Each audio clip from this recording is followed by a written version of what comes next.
A new report by the United Nations Intergovernmental Panel on Climate Change says humans are mismanaging land and instead must find better ways to use it as a part of an effort to combat the effects of global warming. KSBY News reporter Alex Gonzalez breaks down that report for us. Alex.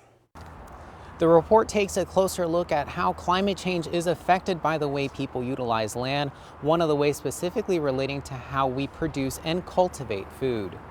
Better land management could help fight the battle against climate change. That's according to a new report by the United Nations Intergovernmental Panel on Climate Change. The panel suggests agriculture, forestry, and other land use account for 23% of human greenhouse emissions. The report states that reducing food waste could be part of the solution and is something An Lei agrees with. I have lived in a third world country for half of my life. I feel like that we are not as connected to our food as people are elsewhere. So because we have such an abundance of it, when you go to the grocery store, all the shelves are stocked, fully stocked all the time.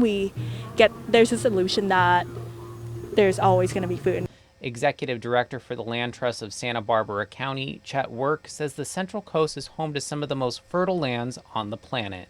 Maintaining natural systems, natural cycles, stream corridors, forests, and certainly utilizing our agricultural systems to store carbon may be some of the most impactful work we can do. And while many say transitioning to a more plant-based diet could help, some say just being more conscientious about where your food comes from is a step in the right direction. Are there better choices we can make in our food production system? Absolutely.